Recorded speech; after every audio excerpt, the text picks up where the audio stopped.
नमस्कार, आप सभी का स्वागत क्रिएटर्स कॉर्नर में। आपके साथ मैं हूं मुकुल शर्मा। जी हां, क्रिएटर कॉर्नर्स में लगातार आपको हम बताते हैं किस तरीके से जब हम क्रिएटिविटी की बात करते हैं वो हमें लगातार नजर आती है, क्योंकि स्क्रीन तो ये आपकी है, पर अब आपका हुनर जो है पूरे देश तक हम उसको पहुंचा रहे हैं। किस तरीके से वो पहुंच रहा है अगर इसकी बात की जाए, क्योंकि जब डिजिटल दुनिया में जिन क्रिएटर्स ने अपने हुनर से रील्स को रियल बनाया और लाइक्स को लाइफ बनाया और फॉलोअर्स को फैमिली, आज वही टैलेंट पहुंच रहा है टीवी के सबसे भरोसेमंद स्क्रीन डीडी न्यूज पर। और हम लेकर आए हैं आपके लिए क्रिएटर्स कॉर्नर, जहां सोशल मीडिया इन्फ्लुएंसर सिर्फ कंटेंट नहीं दिखाते बल्कि अपनी कहानी, क्रिएटिविटी और कमिटमेंट भी शेयर करते हैं। यहाँ हर क्रिएटर को मिलेगा पूरा क्रेडिट। आपका नाम, आपका चैनल, आपकी पहचान, मंच हमारा, क्योंकि हुनर का सम्मान होना चाहिए और पहचान होनी चाहिए राष्ट्रीय। तो तैयार हो जाइए रील से रियल तक, मोबाइल से मेन स्ट्रीम तक और सोशल मीडिया से राष्ट्रीय मंच तक के शानदार सफर के लिए। आप देख रहे हैं क्रिएटर्स कॉर्नर, जहां क्रिएटर्स बनते हैं सेलिब्रिटीज।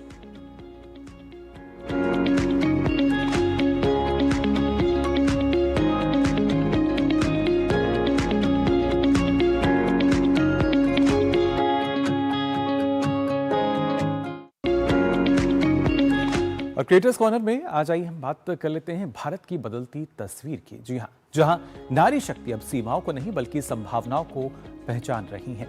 एक समय था जब महिलाएं सामाजिक, आर्थिक और राजनीतिक रूप से पीछे मानी जाती थी, लेकिन आज अपने साहस, आत्मविश्वास और कड़ी मेहनत के दम पर भारतीय महिलाएं हर क्षेत्र में नई ऊंचाइयां छू रही हैं। नारी शक्ति वंदन अधिनियम जैसे ऐतिहासिक कदम महिलाओं को न सिर्फ अधिकार दे रहे हैं बल्कि उन्हें निर्णय लेने की ताकत भी दे रहे हैं। आज 14 लाख से अधिक महिलाएं पंचायती राज, स्थानीय निकायों में नेतृत्व कर रही हैं, जो हमारे लोकतंत्र को और मजबूत बना रहा है। कंटेंट क्रिएटर प्रियंका गुप्ता अपने इस वीडियो में बता रही हैं कि कैसे बदलते भारत में नारी शक्ति आज प्रगति की नई परिभाषा लिख रही है। आपने कभी नोटिस किया है पहले राजनीति या लीडरशिप रोल्स में महिलाएं कितनी कम दिखाई देती थी? मतलब फैसले तो सबके लिए होते थे, लेकिन फैसले लेने वाले लोग कौन होते थे? अब धीरे धीरे ये तस्वीर बदल रही है। आज भारत में महिलाओं की भागीदारी राजनीति और लोकल गवर्नेंस में लगातार बढ़ रही है। पहले चुनाव में महिलाओं की हिस्सेदारी सिर्फ करीब 3% थी और अब ये बढ़कर लगभग 10% तक पहुंच गई है। और सिर्फ चुनाव लड़ना ही नहीं, जीत भी रही हैं। लोकसभा में भी महिलाओं की संख्या पहले से काफी बढ़ रही है, लेकिन असली बदलाव कहां दिखता है? जमीनी स्तर पर। आज भारत में करीब 14.5 लाख महिला प्रतिनिधि पंचायतों में चुनी गई हैं, यानी लगभग 46%। सोचिए, गांव के स्तर पर फैसले लेने में अब आधी आबादी शामिल है और ये दुनिया में भी एक बड़ी बात मानी जाती है। इतना ही नहीं, कई राज्यों में महिलाओं को 50% तक आरक्षण दिया गया है। मतलब अब सिर्फ भागीदारी नहीं, सही जगह भी मिल रही है। अब यहाँ एक और बड़ा बदलाव आया है। 2023 में एक कानून पास हुआ जिसके तहत लोकसभा और राज्य विधानसभाओं में भी महिलाओं के लिए 1/3 सीट आरक्षित की जाएंगी। सीधी भाषा में कहे तो आने वाले समय में आपको राष्ट्रीय स्तर पर भी और ज्यादा महिला नेता देखने को मिलेंगी। लेकिन सिर्फ सीट मिल जाना काफी नहीं होता, लीडर बनने के लिए ट्रेनिंग भी जरूरी होती है, कॉन्फिडेंस भी चाहिए होता है और सिस्टम को समझना भी पड़ता है। इसलिए अब ऐसे कार्यक्रम शुरू किए गए हैं जहां महिला प्रतिनिधियों को ट्रेनिंग भी दी जा रही है ताकि ये बेहतर फैसले ले सके और अपनी भूमिका को मजबूत बना सके। और एक दिलचस्प पहल, महिला अनुकूल ग्राम पंचायत। मतलब ऐसे गांव जहां फैसले और योजनाएं महिलाओं और लड़कियों की जरूरतों को ध्यान में रखकर बनाए जाएं। अब इसे एक आसान उदाहरण से समझते हैं। पहले अगर गांव में कोई समस्या होती थी, जैसे पानी, सुरक्षा या स्कूल से जुड़ी परेशानी, फैसले लेने वाले लोग शायद उस समस्या को उतना महसूस नहीं कर पाते थे। लेकिन अब जब महिलाएं खुद फैसले लेने वाली जगह पर हैं, तो प्राथमिकताएं अपने आप बदल जाती हैं और इसका असर सिर्फ गवर्नेंस तक सीमित नहीं है। आज भारत में 10 करोड़ से ज्यादा महिलाएं सेल्फ हेल्प ग्रुप से जुड़ी हुई हैं, जो गांव की अर्थव्यवस्था को भी मजबूत बना रही हैं। तो ये सिर्फ भागीदारी की कहानी नहीं है, ये असर और बदलाव की कहानी है। धीरे धीरे बिना ज्यादा शोर के सिस्टम बदल रहा है। जाना आपने किस तरीके से लगातार ये जो बदलाव है वो देखने को मिल रहा है और नारी शक्ति वंदन अधिनियम की वजह से हम मान सकते हैं कहीं ना कहीं एक निर्णायक नेतृत्व में भी अब जो बदलाव है हमें नजर आएगा। फिलहाल हम यहाँ रुक रहे हैं छोटे से ब्रेक के लिए, जल्द लौटते हैं।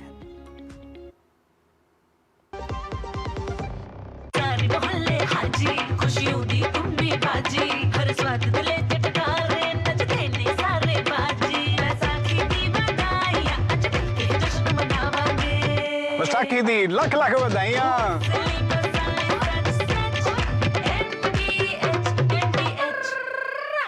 मेरे परिवार ने खूब गरीबी देखी तो माँ मुझे भी गरीबी में नहीं देखना चाहती थी।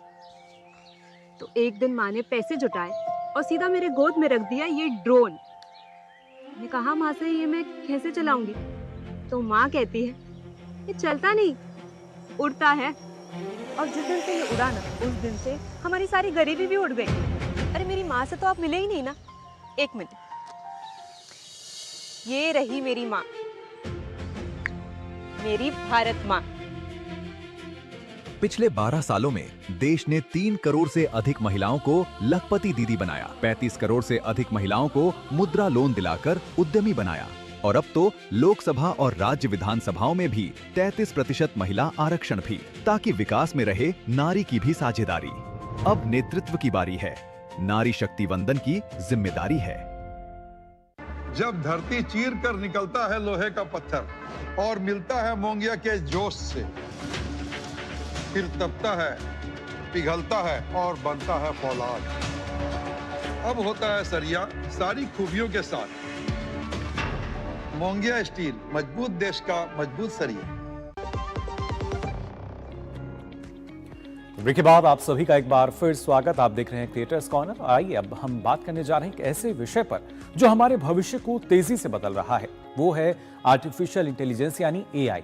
आज हम जानेंगे कैसे एआई नेटवर्क और ऑपरेशन को स्मार्ट बना रहा है, कैसे पर्सनलाइजेशन हमारे डिजिटल अनुभव को बदल रहा है और कैसे ऑप्टिमाइजेशन से संसाधनों का बेहतर उपयोग अब संभव हो पा रहा है। अपने पॉडकास्ट में इन सभी महत्वपूर्ण मुद्दों पर कंटेंट क्रिएटर ईशा गुप्ता ने बात की एआई विशेषज्ञ डॉक्टर शैलेश कुमार से, जो डेटा साइंस और एआई के माध्यम से उद्योग और समाज में बड़े बदलाव ला रहे हैं। Welcome to today's episode.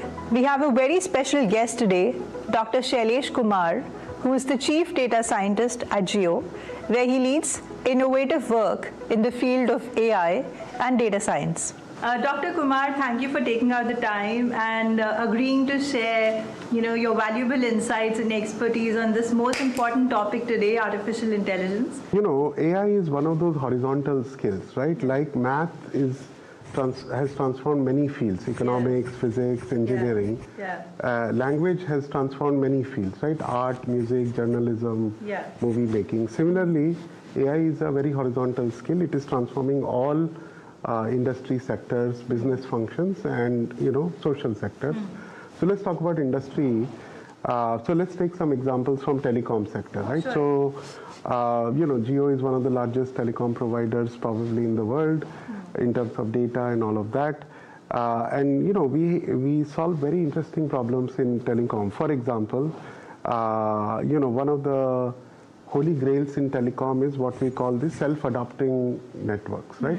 So the idea is that city is a very dynamic entity. People are moving around in the city. Data requirements at night, during commute, morning, evening, and during day are different. But the cell towers are static. So how do we take care of dynamic demand with a static infrastructure? Correct. So the degree of control we have is the antennas. So we can actually with software we can tilt the antennas. So one of the algorithms we have built is around how do you dynamically change the tilts of the antenna to say if the city is different, how do you change the demand, right? Okay. So this is an example of what we call the adaptation of operations to do this, right? In retail, for example, there are many use cases. We have seen search engines which can now figure out exactly what you want. If one person likes certain brands, certain colors of shirts, another person likes certain other brands, other colors of shirts, and if both of them are doing shirts query, they will not see the same result. They will see Not only shirts, but their kind of shirts and their kind of shirts. So personalization is a big theme. Marketing, sales, advertisement, search results, home pages, Netflix. You've seen that personalization happening, YouTube. So everything is now getting personalized at scale. And that is one of the themes in AI, how do we personalize everything. Then, let's take an example of, so marketing has been personalized, if you will, and, then the third theme is optimization, right? So personalization and optimization. Optimization is really about, like supply chain optimization and demand forecasting. So for example, in fleet management, Ola, Uber, we want to make sure the right number of cabs are at the right location at the right time of day. Right? In railway stations, in airports, in movie theaters on the weekends, where do we need more cabs? And this we can learn from data based on historic demand. Using that, we can predict future demand. Every 15 minutes, I can predict how many cabs in every part of the city I need. And then I can move the cabs around which are free to meet the demand, right? So this will bring efficiency into the platform. The time taken to get a cab is reduced, and overall utilization of resources is maximized, right? So this is just an example of how do we do resource utilization. Similarly, routing. In retail, like if Amazon, Flipkart, JioMart have to deliver, how do we optimize delivery, right? How do we bundle the N things that one delivery guy has to deliver, and what the route they should take, so that the distance is optimized, right? Similarly, when we are running a refinery, for example, right, in manufacturing, whether it is continuous manufacturing or smooth manufacturing, one of the very important holy grail problems is the process control. How do we optimally run a plant for maximum quality of product, minimum energy consumption, for a given demand of certain products, with a given input of the raw material? So like in refinery, the input is a raw material crude. Crude can come from different areas which has different properties. The demand can come based on, jet fuel is required more or something else. How do you now take these two as constants and figure out how to run the refinery properly, right? So we have now solved a very interesting problem of a joint optimization of a refinery, which is like, hundreds of units working together to improve both the quality of the produce and the cost of running the refinery. So that becomes a optimization problem. So generally, if you think about it, personalization, optimization are the two broad themes in the world of most industries, what they do, right? It reduces their capex cost, opex cost, it increases profitability, it increases customer experience, it increases operational efficiency. So when we think about those metrics, then we think about the right places where we apply personalization on the customer side and optimization on the operations side. And those are giving big benefits to all industry. So AI strategy today is focused primarily on the social sector. So what are the industry verticals that can benefit from AI? If you could just talk about that. Yeah, so in the social sector, if we look at the India's AI strategy paper, we focused on primarily education, healthcare and agriculture, and mobility and environment and sustainability, right? So I think what has happened in the last 20-25 years is we have mastered the art of applying AI to, building great search engines, followed by great, generative AI, ChatGPT and all that. We have solved the problem of recommending the right videos on YouTube or Netflix or connecting the right people on social media. Correct. So we have solved some very complex, very interesting problems at a planet scale. That's what we have done in the last 20 years. But in the next 20 years, the trend I am seeing now is that a lot of social impact problems are being handled by AI, right? So let's talk about each one. So in education, if we think about what education would look like if it was born today, in the post-AI world, post-digital world, when every kid has a phone and connectivity and content, what should education look like, right? So in my mind, there are three themes of education we should work on. again going back to personalized education, right? So the first theme is that today our education system is a one-size-fits-all education system. We all teach the same thing at the same pace to every child without worrying about where they are in their learning journey, right? And it's unfortunate that we have personalized our Netflix but not education. That's so right? true. Yeah. So I think this is a great opportunity to personalize education. Yeah. What does it mean? First thing is, if you look at what the current GPS of a student is, right? What do they know? What do they not know? What they have not started? What do they aspire to do? And currently, what is their current state? Yeah.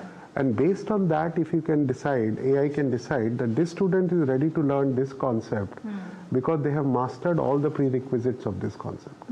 And this student is not ready to learn this concept, right? So there is a thing called mastery learning in education. So the idea is only if you have mastered a concept, you should move forward. And if you have mastered all the prerequisites of a concept, then you should be allowed to learn the next concept, whose prerequisites you have mastered.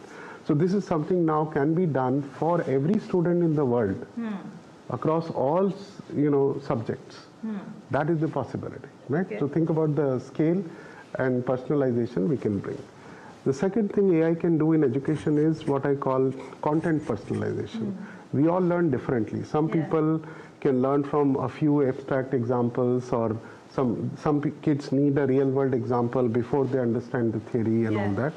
So can I now learn the learning style of the student and then either create content through Gen AI or search content which is matching their learning style? We all have taken Coursera courses. Either we are not ready for the course or either the teaching style of the teacher is different than what we learned, right? So these two mismatches are happening. Just because we have Coursera and all that, we have not yet reached the full potential of AI in those things. They're all content companies, right? So that is the second thing we do: curriculum personalization, then content personalization. The third is what I call the practice personalization. Today, every homework is the same for every child.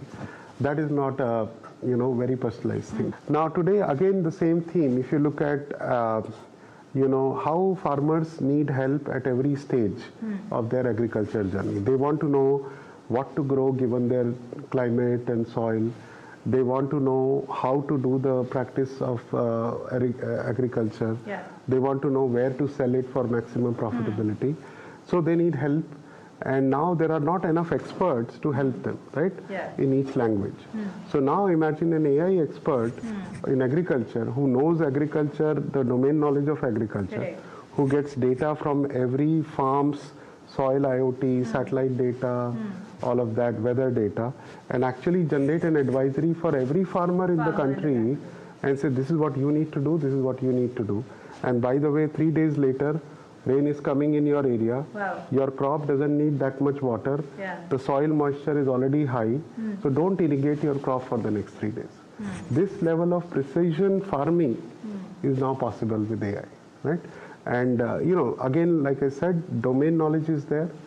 Data layers are to be built in agriculture, and AI algorithms are ready. If we can put it all together, this is also possible, right? We can even do the heat map of every crop in the country, knowing what is coming in the next 1 month. We can match it with the demand of every crop in every part of the country. We can make a very efficient agriculture system based on demand supply. We can run our export-import policies of food based on AI. So there's a lot of applications of AI, from advisory to optimization to supply chain and everything, right? Healthcare is a huge area. I think we don't have enough doctors. Doctor-patient ratio is very different, especially in the global south. And one of the critical problems in healthcare is diagnosis. Because of wrong diagnosis or delayed diagnosis, a lot of burden comes on the family later. So, AI can really now surpass human medical students, at least, in doing the diagnosis, right? So if you tell an AI system, these are your symptoms, it will ask a follow-up question. Do you also have rashes? Do you have cough and vomiting? And based on that, behaving pretty much like a doctor does, it can diagnose the top 5 diseases and do a very good job of what we call a preclinical diagnosis. Which is screening. Almost? Preclinical diagnosis. Preclinical. What to screen for. Okay. So I need Before to the know the screening. first 5 diseases, Yeah. so that now I can say, okay, now I know the first 5 diseases possible. Let me now do the second stage and do the investigation. That's how it eliminates the wrong thing. But you cannot not have your target disease in the first 5. You cannot miss that, right? And then you test for everything. Then AI can analyze all the data also, right? Yeah. It can look at X-ray, ECG, everything, come up with a report, doctor can look at it and all that. And then AI can do a post-clinical diagnosis. So you mentioned that we have a lot of personalized content that is accessible to us today, but that's not true for education. It's not as personalized as it should be. It's not as per every student's learning curve. So going forward, do you see any major breakthroughs there? Yes. In the field of education? Will students go to school? Will teachers exist? How will the future look like? Yes, a very good question. So, if you look at how we are entering a world of digital physical systems, Yeah. right? So if you look at Ola, Uber, it's a digital physical system. There's a digital component and a physical component. Healthcare also, you can do telemedicine. Yeah. You can, there's a lot of digital and a physical. Similarly, schools are going to become a digital physical hybrid school. Hybrid schools. What does that mean is anything that can be done digitally, like learning from a video, doing problems on an iPad, those kind of things. The students will be able to do the digital part of education themselves. And the physical part, we still need human interaction, we still need one-on-one mentorship. So for physical things, like for example, playing games, doing a hackathon, Yeah. solving a problem, doing debates, teaching each other. That develops a lot of communication skills. So now AI is telling that this student is weak on that, and in the same class, this student is very good at that concept. And it can pair up and say, hey, this is a mentorship period where there is a one-on-one teaching can happen, and a student who is good at a concept can teach a student who is not good at that concept. So better collaboration. Collaboration, communication skills, empathy. Today what we do, our education system is built on the idea of competition. The finer ideas of collaboration, empathy will not be taught explicitly, but through a mentorship program, we can actually define and identify, who can be the mentor and a mentee, and students can do that in the school. So the classroom should look like pairs of students sitting together, teaching each other, right? They should be solving problems. They should not be rote learning to give an exam, but they should be learning at home to solve a problem. So we want to launch a rocket to do this, we want to build a drone for delivering medicines in the emergency. So I think schools should become entrepreneurial innovation labs where whatever they are teaching, students should be able to apply that, whether in biology or physics or any other subject. So students should become thought leaders and entrepreneurs and innovators instead of test takers. That's what we are producing today. Yeah. Right? IIT coaching, this Rightly coaching, said. that coaching. Yeah. So the purpose of education has to become, how will I help society become better? What are the problems I should identify? Can I become what I call a design thinker, a system thinker, a solution thinker, and not just, how many marks I got in physics and chemistry. Correct. Right? Application of knowledge is what we are going to teach. That is the next level skill. And with the advent of Gen AI and all, we don't need to memorize anything. Right? We can have a just-in-time information I need. So the research skills are more important. How to do prompt engineering, what questions to ask, how to break down your problem into simpler problems, critical thinking. So I think what schools should be teaching should be not knowledge-centric teaching, but innovation-centric, thinking-centric teaching, right? And empathy-centric teaching. So I think those skills will be taught in a physical school, while all the learnings can be done with a digital school, like we talked about curriculum, content, and practice personalizing. तो इसी के साथ आज के creators corner के creative episode में बस इतना ही। अगर आपके अंदर भी है कुछ अलग करने का जज्बा, तो आप अपना कंटेंट हमें ddnews.creatorscorner@gmail.com पर भेज सकते हैं, या फिर आप 8130555806 नंबर पर व्हाट्सएप भी कर सकते हैं, क्योंकि क्रिएटर्स कॉर्नर में हर क्रिएटर की कहानी मायने रखती है और हर आवाज को मिलता है पूरा सम्मान, पूरा क्रेडिट। अगले एपिसोड में फिर मिलेंगे नई सोच, नए चेहरे और नई क्रिएटिव उड़ान के साथ। क्रिएट करते रहिए, प्रेरित करते रहिए और देखते रहिए क्रिएटर्स कॉर्नर सिर्फ डीडी न्यूज पर।